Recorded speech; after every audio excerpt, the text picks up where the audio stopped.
Ferris Bueller never existed. Cameron made him up, and I can prove it. Okay, listen. Before we get into this, I need to tell you about the tiny lost world I found inside a pink orange. I was peeling this thing, right? And suddenly I see tiny little trees, tiny little rivers, tiny little people staring up at me in absolute terror. Obviously I screamed. They screamed. It was a whole thing.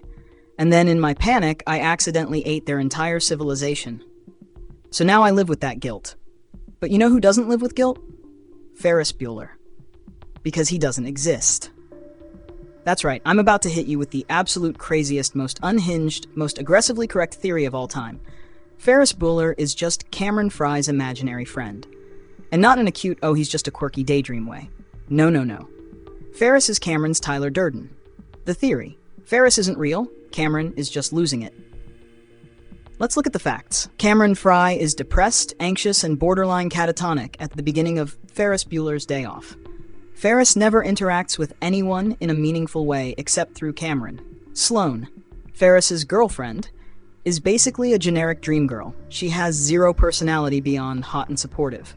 Everything Ferris does, Cameron secretly wishes he could do. So what if Ferris is just Cameron's escape fantasy? Like, what if this entire day off is just Cameron losing his grip on reality for a full 24 hours?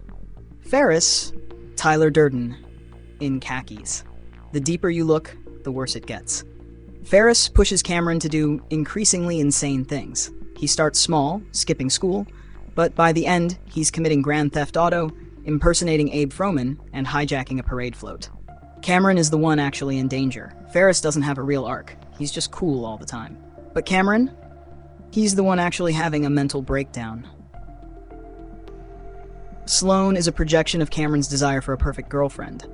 She doesn't do anything except admire Ferris, read Cameron's idealized self. Basically, Ferris is Cameron's version of Tyler Durden. Tyler makes the narrator fight strangers in a basement. Ferris makes Cameron steal his dad's priceless car. Tyler tells the narrator he's the coolest, strongest, most free dude alive. Ferris tells Cameron, "You're not dying. You just can't think of anything fun to do." Coincidence? No. Ferris takes over. Cameron suffers the consequences. You ever notice that Ferris gets away with literally everything? He skips school, no problem. He joyrides a Ferrari, no problem. He hijacks a parade float, no problem. He breaks into the school computer system, no problem. Meanwhile, Cameron gets beaten down by life at every turn. He spends most of the movie on the verge of a nervous breakdown. He finally snaps, trashes his dad's Ferrari, and is about to be murdered when he gets home. He's the one who actually grows as a character. And Ferris? Ferris just winks at the camera like an untouchable god. Because he isn't real. Where else does this happen? The wild connections. This isn't the only time Hollywood has tried to gaslight us into believing imaginary people are real. Consider, Brad Pitt in Fight Club equals Ferris Bueller. The Joker in Joker, Ferris Bueller, but evil. Calvin from Calvin and Hobbes equals Ferris, but if Cameron was 6 years old. Willy Wonka in Willy Wonka and the Chocolate Factory, Ferris, but if Charlie Bucket was Cameron Hecken. Every single one of these follows the same imaginary best friend who encourages chaos formula. Ferris is just another version of this character type, except in a PG-13 John Hughes friendly package. But wait, the principal. Now if Ferris is imaginary, then what about Principal Rooney? Doesn't he spend the whole movie hunting down Ferris? Yes, but also no. Think about it. Rooney never actually catches Ferris doing anything. He mostly wanders around getting abused by dogs and students. By the end, he's reduced to a broken, humiliated mess. Maybe Rooney is actually Cameron's dad. He's the real authority figure Cameron is afraid of. He represents everything Cameron is trying to rebel against. His humiliation at the end is Cameron mentally defeating his fear of authority. So what if Rooney's entire breakdown is just Cameron finally realizing, I don't have to be afraid anymore? Boom. Character arc complete. The biggest clue, the ending. At the end of Ferris Bueller's Day Off, Ferris delivers his iconic fourth wall-breaking monologue. But why would he do that if he wasn't imaginary? Think about it. Ferris isn't real, so he doesn't care about the movie ending. He exists purely for Cameron's growth. When the story's over, he literally steps out of the movie and tells us to leave. That's some real existential crisis shit right there.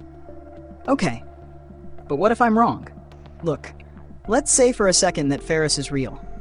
That just means Ferris is an actual sociopath who manipulates his best friend into doing reckless things.